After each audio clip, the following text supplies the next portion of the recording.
Hi, I'm Andre The Beast Crayton, and welcome to another exciting episode of the Andre The Beast Crayton Show.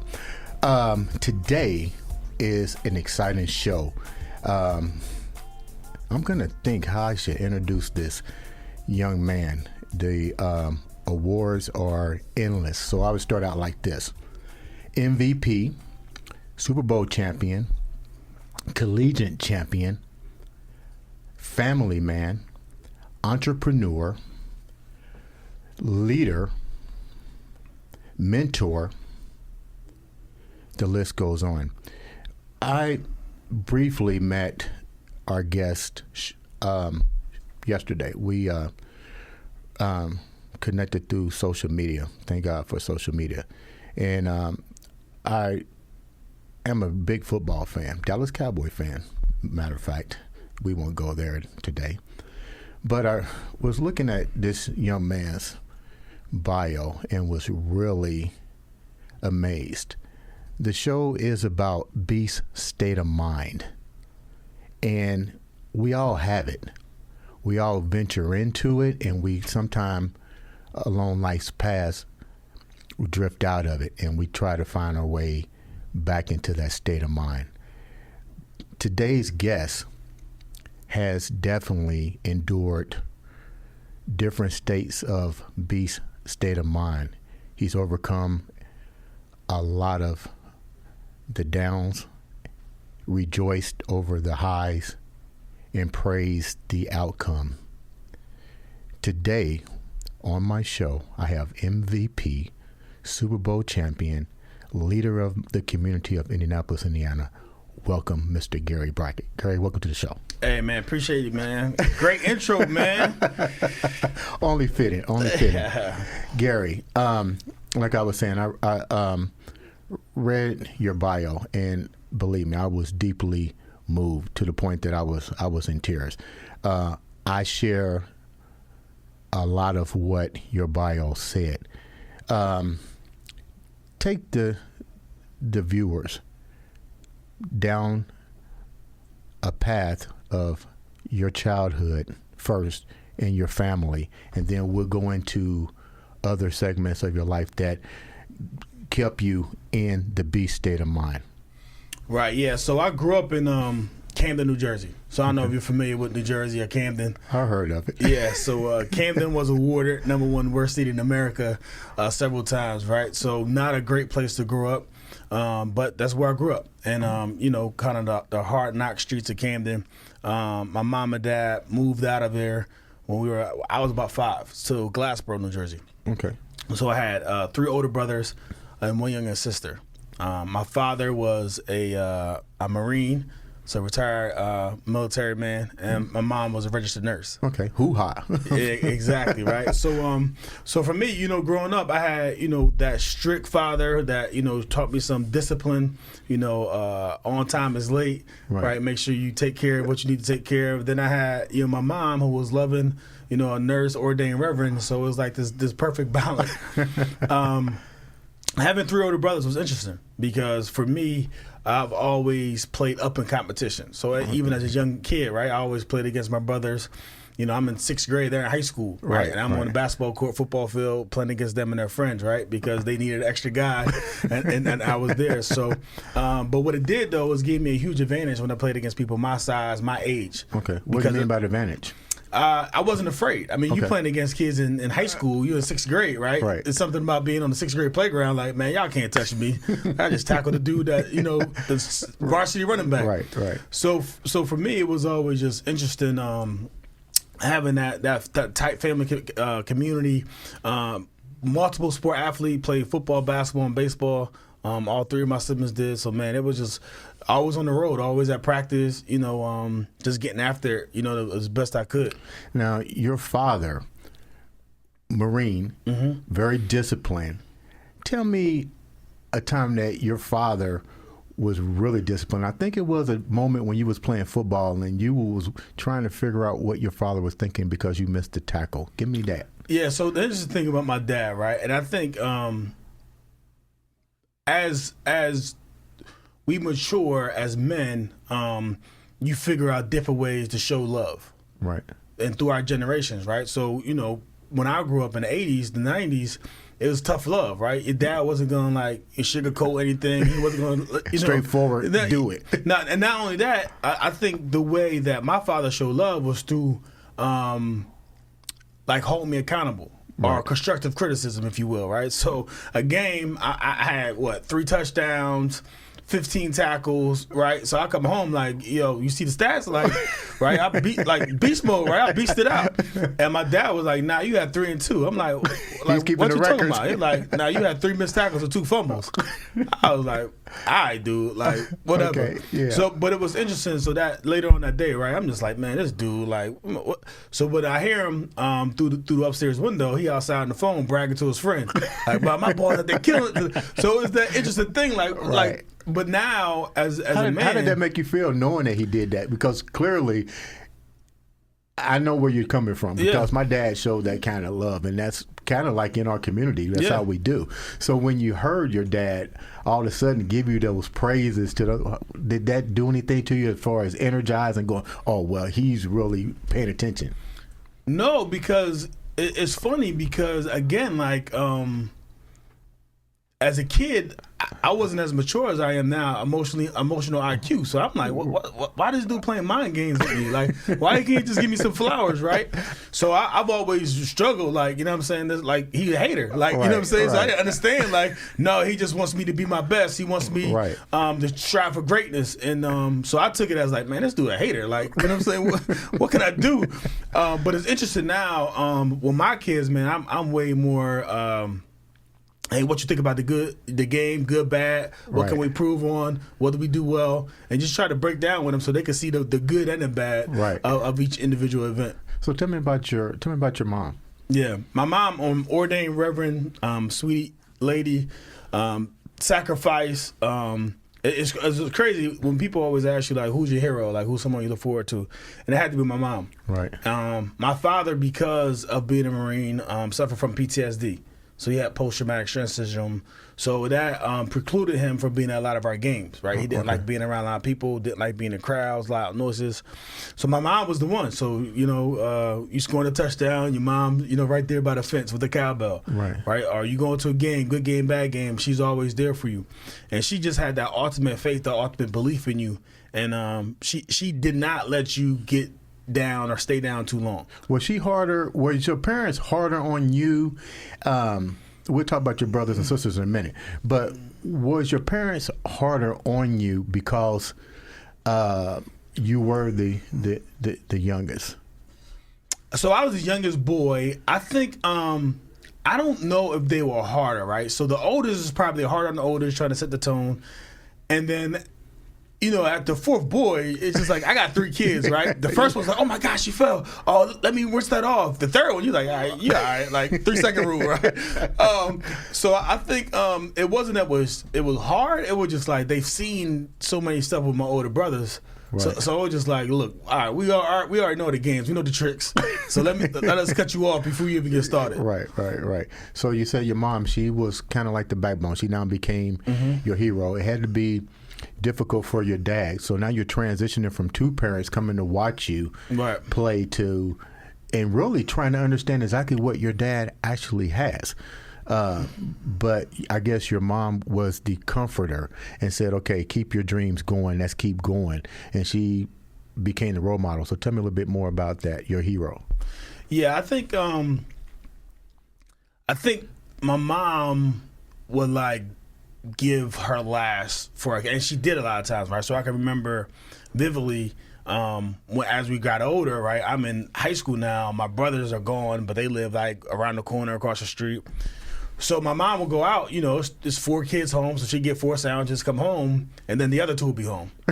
Right? So what you do as a mom, right? You give up your sandwich to other kids, right? And I can remember like hearing this sound. I didn't know what the hell it was, but it's my mom's stomach growling because she was hungry because she provided for the kids. Wow. And it's just like, as you get older, you recognize those sacrifices. And it really like, man, like, really makes you even more appreciative of how you grew up and what your parents actually sacrificed so you could, be able to live. You were high school everything. I'm gonna call you Mr. Everything in sports. That's basically what we'll call you, Mr. Everything. But in your high school transition from, you really didn't get a lot of people looking at you because they judged you on stature, the appearance. You clearly proved the doubters wrong. When that came to your attention, how did they bring that to you that you're not the prototype, but you knew you were? So who was able to bring that to you, and then how did you go by addressing it to get the scouts to pay attention to you? On the college level, we on the college level from high school to college. Yeah. So the crazy part, it never happened, right? So like, I had a lot of sharks against me, right? So small school, right? Group 1, Group 4 is the biggest school, so I was at the smaller school. My coach sent out my senior year high school film, like my senior year playoff tape to get me recruited. Right. So no one knew about me. So you was in a division, I know I was in the 4A right, so division. I'm in 1A. You so in 1A, okay. 500 kids in my school, small school. And then I'm high school, 5'10", 210. So just like, is this dude a linebacker? Is he a safety? I'm not fast enough to be a safety. I'm not big enough to be a linebacker. So it was just one of those challenging things, right? But what, doesn't show up on a stat sheet or what doesn't show up on your height and weight is like your heart. Right. And your love of the game and your passion. And if you watch high school film, like my stats weren't like gaudy because we blew teams out. I mean, there was games like second quarter before we went to halftime. Like I got my shoulder pads off because you guys already knew it was a blowout. Because we're up 35-0. Right. So I never had the ridiculous stats, right? Because we would dominate our competition. So that was always a challenge trying to get recognized, but walked on to college. So didn't have an scholarship offer to go to college. I had to walk on to Rutgers University. Which college? Rutgers? Yeah, so Rutgers University is in New Jersey. At the time, they were playing in the Big East Conference. Okay. So Miami, back in their heyday. But all about the U, baby. Yeah. Virginia Tech, was it Mike Vick, so even Boston College, right, was a powerhouse. So we played against some really great competition, man. But yeah, I went there as like a recruited walk-on, so the coaches know about me. But yeah, I had to kind of earn my way to kind of get a scholarship. Did you get the scholarship? Crazy story, right? So my dad calls me, right, my second year of school, and he's like, hey, I got bad news. I was like, what's up? He was like, yo, your tuition bill came. I'm like, all right, like take care of it. Like, you know what I'm saying? Like I'm a kid. Like money grows on trees, right? Like y'all figure it out. He like, yo, we've refinanced our house twice. We don't have any more equity in our house. Like we can't afford your tuition. You have to come home. Wow. And I was like, dang. So I go to my position coach, like, hey, coach, I'm sorry, man. Thanks for the opportunity. I got to go home. He was like, home? He was like, you like second team backup? You starting special teams? Like, what are you talking about? Yeah. Like, I don't got a scholarship. He was like, what? There's 100 kids, so they don't know who got a scholarship. He doesn't, new coach. So he's like, let me talk to the financial department? No, financial and the head coach. Okay. And let me tell him. So he talks to the head coach. He's like, hey, no promises. Coach may or may not talk to you, whatever. So I'm like, hey, man. So I'm like, no promises. Like, I got my Honda Excel hatchback filled to the brim. I'm out of here. Like y'all got to, like, kick me when I'm down. So now he calls me like, hey, coach want to see you tomorrow morning. So I'm like, I got my car packed, right? It's a funny thing about that car, Honda Excel, I think it was like a 1989. They don't break down. Bruh, 50 on the highway, that thing shook, right? So it's just like, that's why my arms got so big, you know what I'm saying? But, so I go inside the coach room, Coach Terry Shea, and I shake his hand, hey man, thanks for the opportunity. He's like, yeah. He's like, so I heard you got to go home, huh? You don't got a scholarship, you can't afford tuition. I'm like, hey man, I can't, right? So he's like, I just want to tell you, man, we're going to recruit players that are bigger and better than Gary Brackett. So I'm like, don't kick me when I'm down. Like, yeah. Bro, like, I get it. Like, I'm out. Like, but he was like, and I was like, so I'm put off. So now I'm like to walk out like, all right, bro, like I ain't trying to like hear this before I get out of here. But he's like, hey, wait. He's like, but you know what, man? He's like, you work hard. You're first in every one of our drills. You give me everything you got. And honestly, I wish I had 53 Gary Brackets. Wow. Like a kid just dropped out of school because of grades. We got an open scholarship. I'm going to give it to you. You got a scholarship. Wow. That had to like really set your mind at ease. So I'm crying, right? Emotional, give him a hug. He's like, yo, like, he don't know what it meant, right? So So this next moment changed my life. So I go in the locker room. And my buddies was like, yo, what you in here for? Like, I'm dressed to work out. They're like, I thought you was going. I was like, yo, I got a scholarship. So we clowning, like we happy, right? So I never forget, this dude comes to me, Wesley Robinson, right? 6'3", about 245, 5% body fat. So he come over there like, he buffed. So he, yo, what's going on? I'm like, hey, I get a scholarship, man. I get to stay. And he looked at me, and then it changed my life. He said, scholarship? You should worry about starting. Then he walks away. I'm like, starting? Right. Bruh, I just wanted a meal plan. Yeah, like, yeah. You talk about starting. Like, I was the kid waiting in line for you to swipe me in so I could go eat.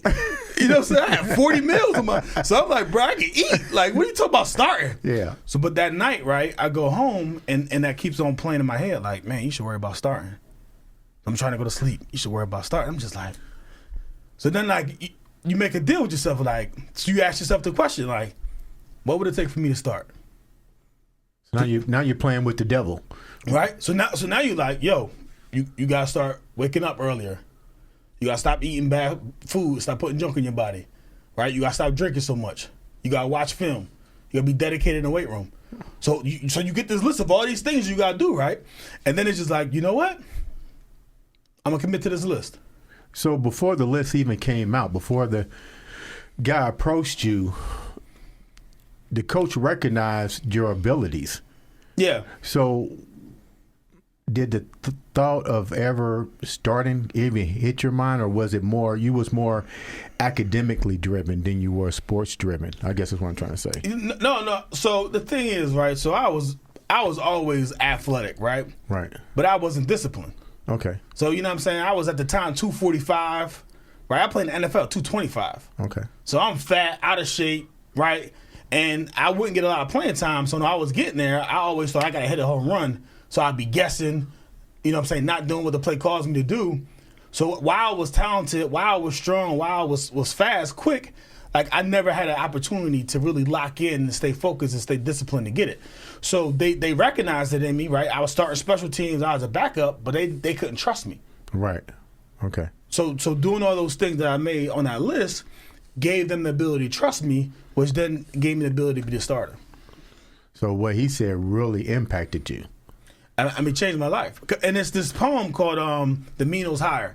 And it was like, I work for a penny, like owning it alone dismayed. Like, so it's this guy who talks about he worked in the store for a price, right? And the thing of it is, we all have this option to ask life for what we want. Right. And then life's going to say, all right, this is what you want. This is what I need from you. Right. And then we got to make an agreement whether or not we want to give, you know what I'm saying, make that sacrifice. And a lot of people today really don't make those sacrifices. They don't put down those things. But at a young age, I guess you was probably like 19. Yeah. You know, that took a man step to say, let me sit back and really put down my weaknesses. Mm-hmm. What do I need to do to get to that level? So when you start putting these things into play, how did your life begin to change? You know, it's crazy. So now I believe life now is like these 7 pillars in your life, right? You got self-development, you got career, you got fitness and health, financials, like your home life. So when you become disciplined, especially, right, and I'm talking to a guy who's done it on a professional level, but when you're disciplined in your fitness and health area, when you're disciplined in what you eat, how you sleep, how you take care of your body, it affects every other area of your life. Yeah, that's true.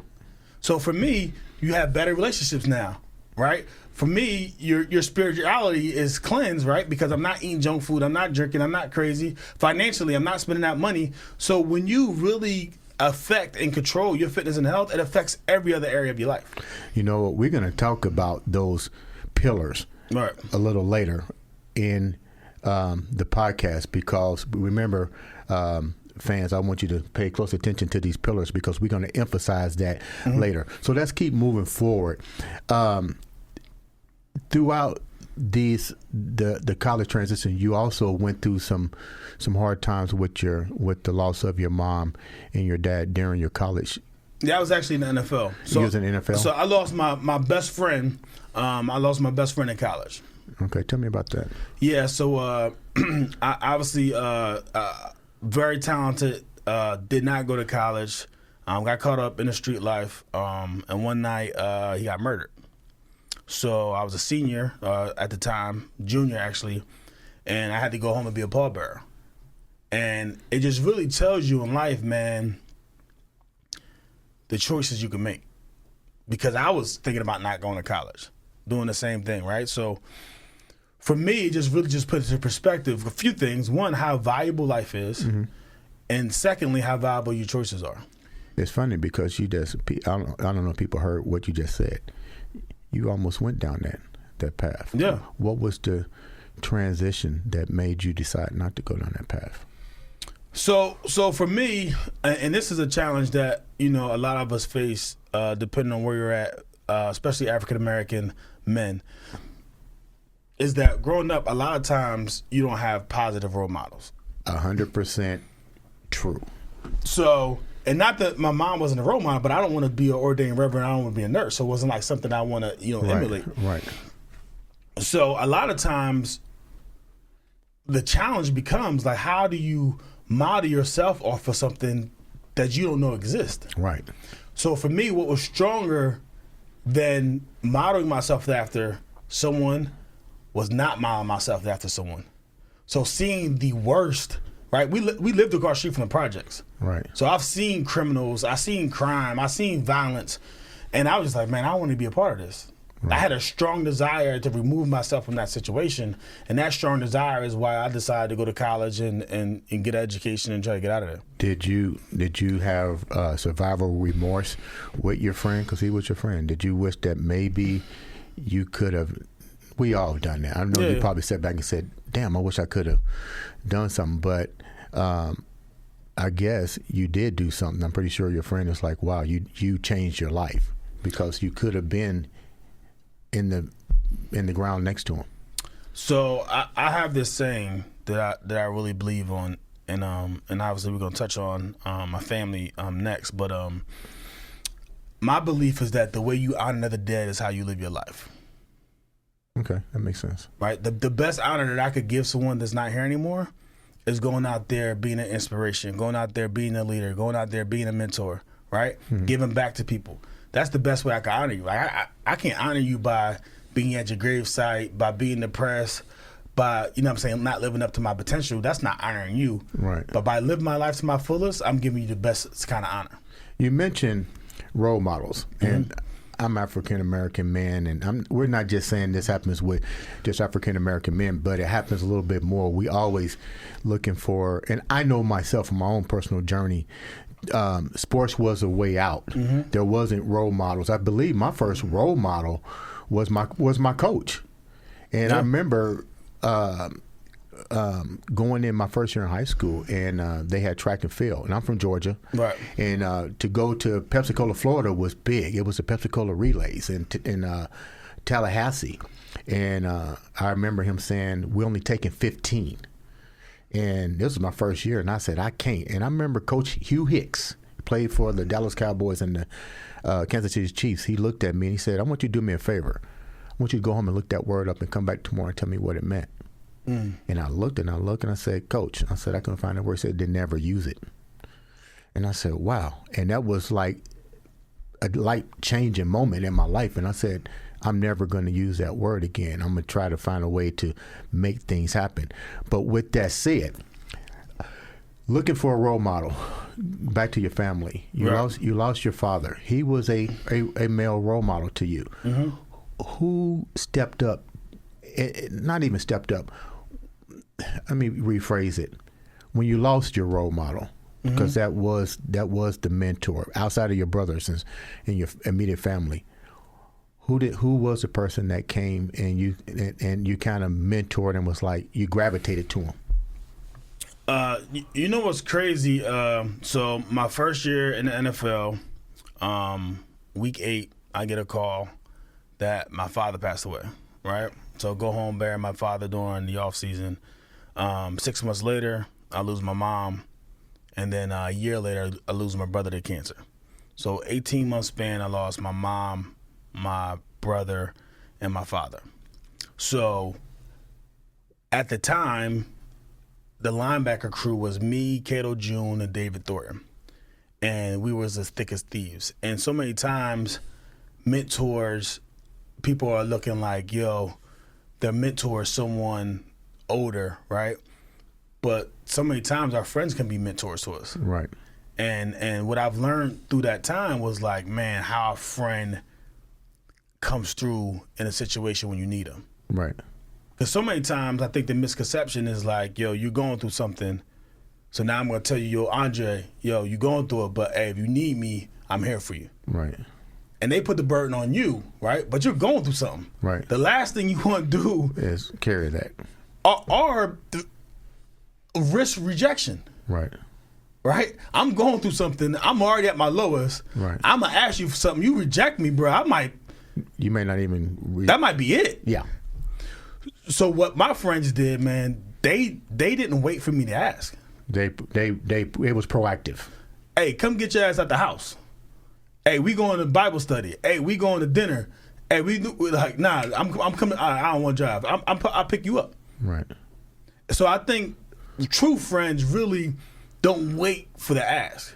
And I think that really taught me so much, man, about mentorship, about your friends, your dogs being there, right? So, it's, the whole thing, New Jack City, CMB, right? Cash Money Brothers, right? We all we got. Right. And that's the type of bonds and relationships that I formed. That's why, you look at these NFL players, just football players in general, like, man, what's the stronghold? Why are these dudes so, like, affected by this locker room?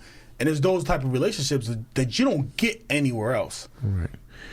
With the loss of your parents, let's take people down a little bit because they need to understand what the life is like for an NFL player. And a lot of people think that it's roses. Everybody's not making Tom Brady money. Right.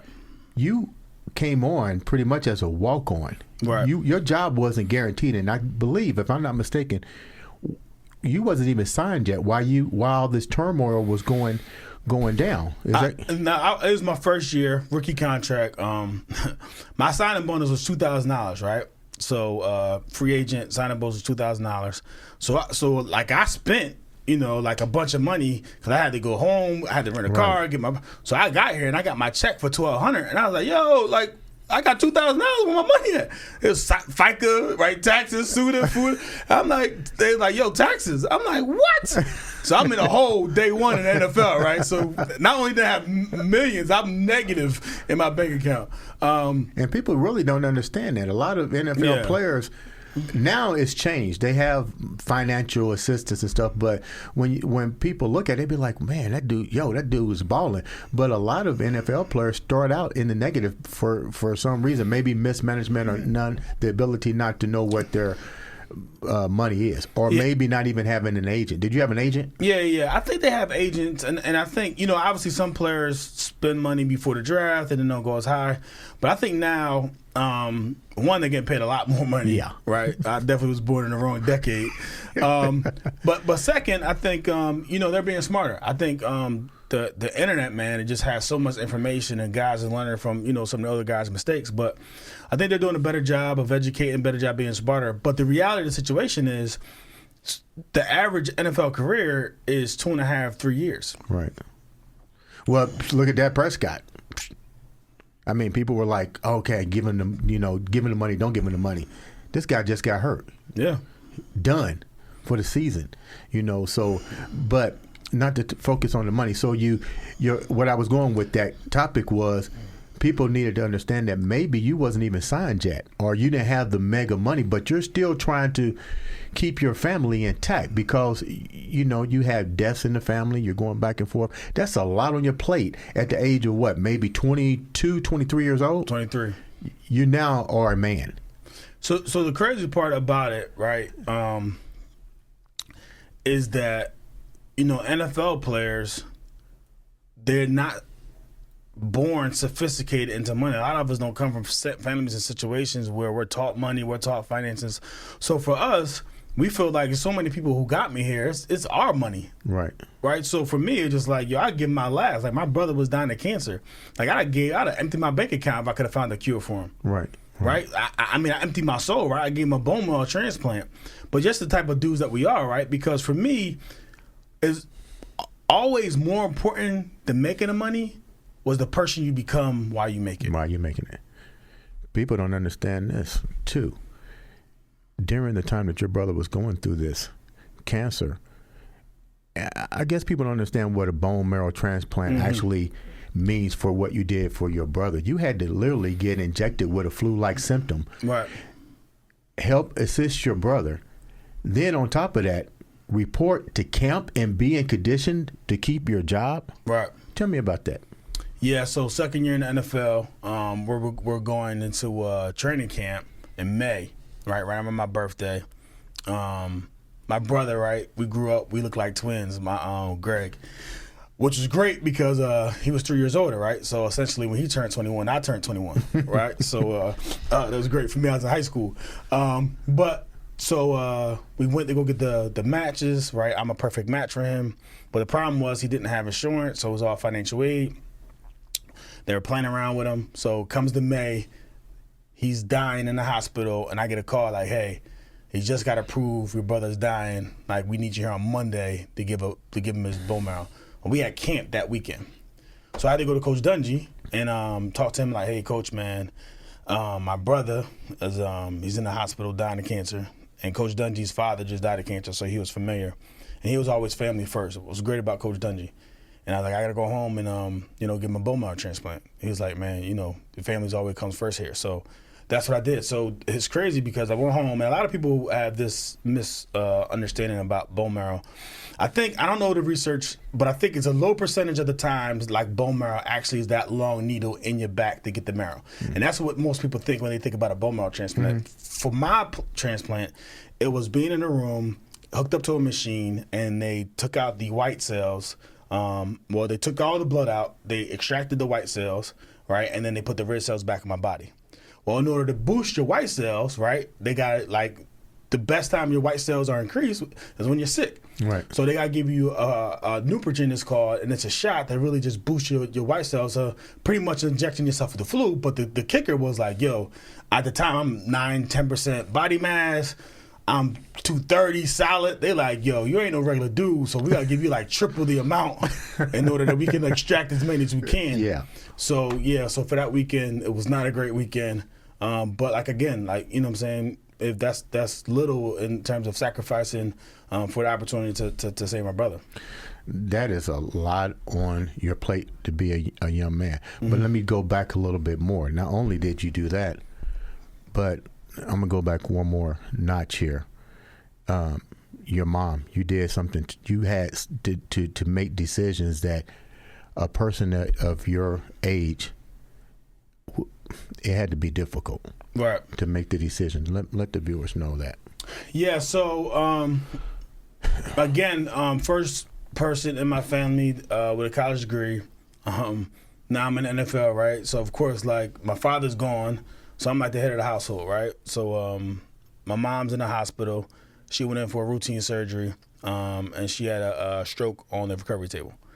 So now we're in the hospital, had to make some tough decisions about, what should happen.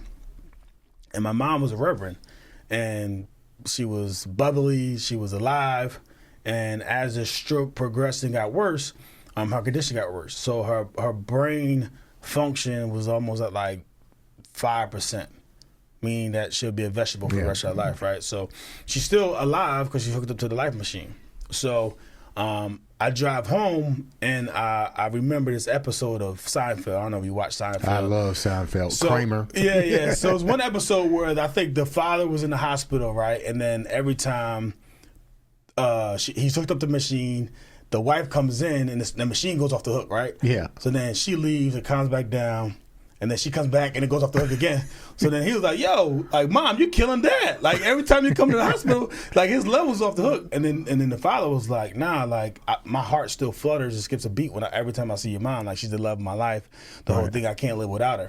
And it just really made me think about my mom and my dad's relationship, right? They were together 20, 30 years. And it's one of those things. Like, my mom lost her best friend when my father passed. So it was selfish for us to keep us here at 5% brain capacity, where she wanted to, go home and be with my father. And in addition to that, being a Christian, I just believed that if God was going to make a miracle, that he didn't need a life machine. Right. So the next day, I kind of went to the hospital. And I made the decision for the family to take my mom off the life support machine And if the miracle is going to happen, you know, God wouldn't need a machine. So unfortunately, it didn't happen. She went on to be with the Lord. But I think, you know, again, just perspective, man. And why do you think your family put you in charge of that decision? I think education, and I think, you know, I've always been a leader. Okay. And a part of being a leader is sometimes you got to make the unpopular decision. Okay. And as a leader, you have to be good with that. Right. And so many people aren't good with making that decision, right? So somebody, like my sister wouldn't want to make that decision. Some of my brothers didn't want to make that decision. Like, yo, who gonna think? And for me, it's just like how I make decisions. And that's why I was a captain. That's why people always respected me, because I look through the lens of what's best for the person making a decision for. Okay.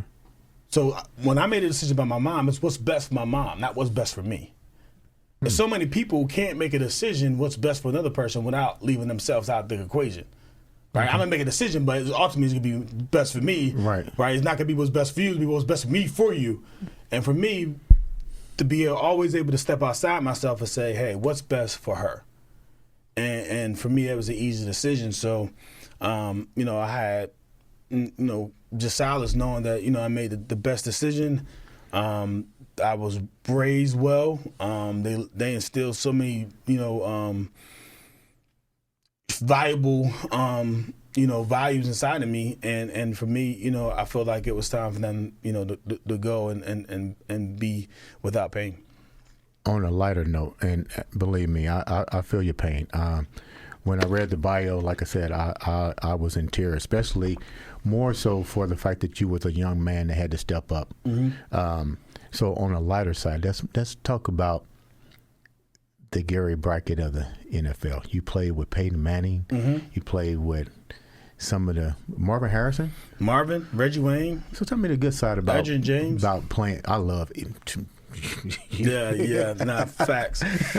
So tell me what's that like playing with those guys. Let's talk to you about a lighter side of Gary. Yeah, no, the crazy part, right? Man, Coach Shiano, that's my guy. He at Rutgers now. Tough loss yesterday, but he my first camp, I was kind of starstruck. Right, he was a young kid from Rutgers. We got spanked. Now you go in the league, you playing against like one of the best teams in the NFL. And man, you just so like caught up by, yo, that's Peyton Manning, that's Adrian James, that's Marvin Harrison. So I go home, like I'm making mistakes, right? Cause like, oh, that's Peyton, like, oh, that's Adrian. So then he was go home. I went home and I kind of told him that he was like, yo, when you go back, that's number 18, that's number 32, and that's number 88. They put their pants on one leg at a time like you, and when they bleed, it's red just like yours. Right. They're men. And that changed my life and changed my perspective of like when out there how I attack, right? So then it just became like a competition. Like you're competing against the best, and right, iron sharpens iron. So when we were out there, we're just getting after it, talking trash. But I think because we worked so hard in practice, the games became easy. Mm-hmm. You know what? I noticed that year. That was the year. One year, you guys were playing against Pittsburgh for the Super Bowl. We were playing against them in the championship. The AFC. That was we should have went to the Super Bowl. Yeah, so it's crazy, right? So I'm gonna have a famous play, right? They get the ball back. They're up 3-yard line. They give the ball to Jerome Bettis. I remember. And I pop it out and make him fumble, right? Yeah. So Nick Harper picks it up. Obviously, he zigs instead of zags. He gets tackled by Roethlisberger. And, but that was definitely our best team, our 2005 Colts team. You became the MVP. What was that like? Yeah, so I was always awarded MVP in college. Not necessarily the NFL. NFL, biggest honor was being named captain. And really? Yeah. So being named captain with Peyton Manning for several years throughout my career, and just being leader of an organization, really just first class organization. Jim Irsay, the Irsay family, Bill Polian, Hall of Fame, GM, Hall of Fame coach. Right. So I just honored and blessed to be around some great individuals with some great minds. How did that make you feel when you became the captain? Man, it was humbling. I think it was like unanimous, except for me. I think I'm the only one that didn't vote for myself, right? But I think it was that aha moment, right? Because right. I was a walk-on. I was a free agent, right? I wasn't used to like being on the pedestal. Like I was gonna do my job because that's what I would do. right? It wasn't because I got a title. Right. So for me, getting a title was like, wow, this is big. You know, clearly your beast frame of mind has gone in and out, and now is still moving forward. Before we run out of time, tell me the things that you're doing now for the community. You an entrepreneur, you got restaurants in Indianapolis, you have foundations, and you also starting a new mentor program for individuals. Tell me about that. Yeah, so unfortunately, this year has been challenging with COVID, right? So taught me some valuable lessons, and with the restaurant industry, it's very challenging making money when you're closed, right? And even more challenging when you're a sports bar and sports are cut off. So early in the year, I made this decision to pivot from the restaurant industry. It was like Monopoly, right? I don't know if you play Monopoly, right? I love it.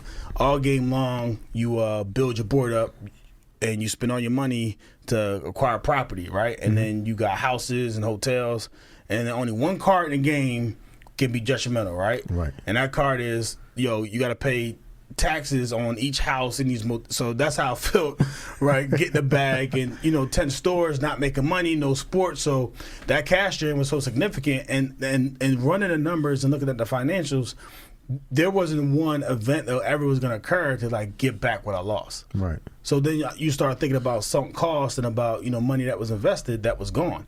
And for me, realizing that the one thing that's not renewable is time. Right. So making a decision now, my time is better served, get into more of a role as a coach, a leader, a mentor, than struggling through these next restaurants, because unfortunately, we're just seeing the beginning of what's going to happen because of COVID. I mean, when all this money runs out and everything else, there's people hanging on. And for me, it was just let me retool, let me pivot. So now in this space doing business consulting, doing coaching, and just really helping businesses grow and scale in ways over the years, you learn techniques and tools that you didn't realize when you made decisions earlier, right? Tell me about the tools and the pillars, because that's your new project with the new mentoring thing. Right. Tell the viewers about that protocol that you're doing now to help them get to the next level. So GaryBrackett.com, right? So I've always been a speaker, right? And I've always termed myself a transformational speaker, not a motivational speaker. Right, okay. So my goal is not to motivate you, right? You have to motivate yourself. My goal is to transform you, and how you do that by giving them a set of tools, right? So understanding that goals are great, but systems are better, right? So if your goal is to lose weight, that's awesome. But if your system isn't eating clean, working out, exercising, you're never going to reach that goal, right? So understanding and teaching people the tools or how they could change their lives and how they could affect their business, you could really 2x, 3x, 4x someone's business just by changing their psychology. So really me coming up with programs, and the first one was Champions Academy. I believe that you could be a champion in every area of your life, right? So we talked about fitness and health, self-development, business and career, finances, spirituality, intimate relationships, and then social relationships. Okay. So many people sacrifice one for the other, right? You probably know a lot of people who have great businesses, but their family life is terrible. Oh, yeah. Or their family life is terrible. But their business is good. Right. So it's this thing of how do I really take an assessment of where I'm at in my life, and then how do I get better? And you show people with your program how to do this. Exactly. So I came up with this framework, right? It's called the CHAMP framework, right? CHAMP. So CHAMP framework is first we look at your current situation, right? Let's really assess currently where you are. And so many people lie to themselves, right? So my dad used to say, you lie to yourself, who can you trust?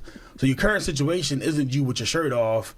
Isn't you with your shirt on in the mirror I'm good. Now, as you butt naked in front of a mirror, you're let's see what needs to be done. I need to work on that, right? So first you get this assessment, raw assessment of where you at. It's beautiful. Now, if you're going on a destination, what you need a map. So now that's honing on your desired destination. So now where do you want to go? Let's paint that out. No limitations. Don't put limitations on yourself on where you want to go. Where you want to go is where you want to go. It's okay to dream big. So many people think, well, I guess I kind of want to take vacations. I guess I want a 5-car. So do you find people shortchange themselves? All the time.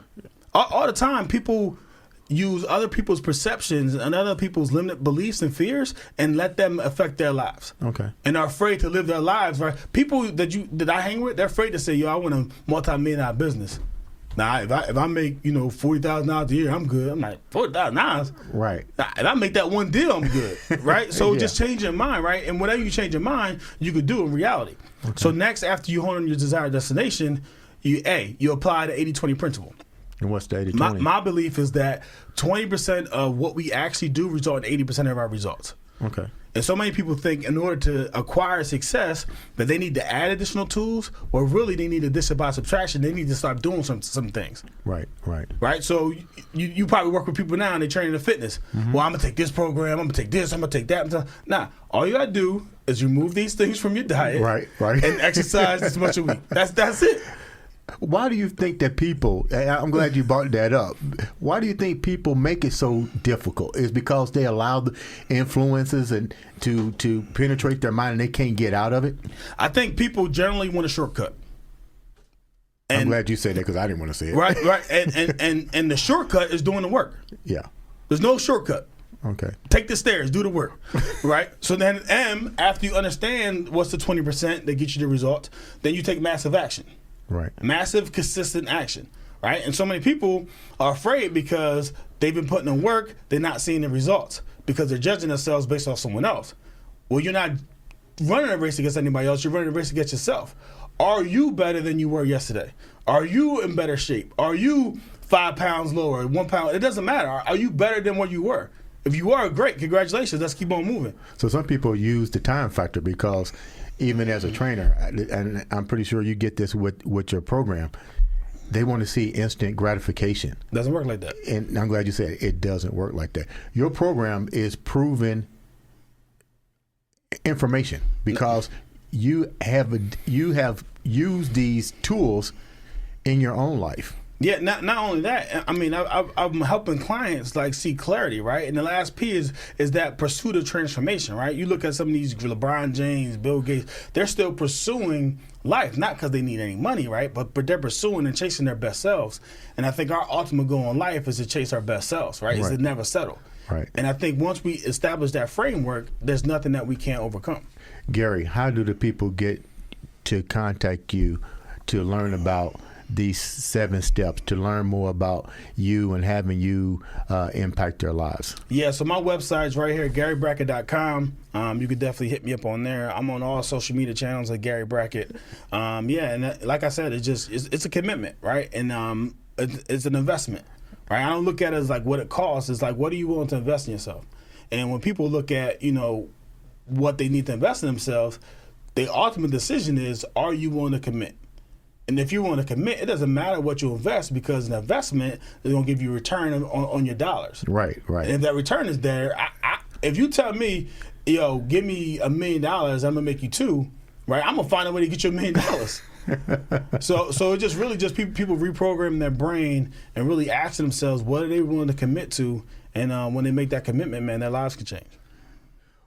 Ladies and gentlemen, that was Mr. MVP, Mr. Captain, Mr. Everything, my man, Gary Brackett. Gary, thanks for being on the show. Hey, we will have you back to talk about more of your program, the 7 steps. I encourage individuals to reach out to Gary. Right now, we need programs like what Gary is putting together.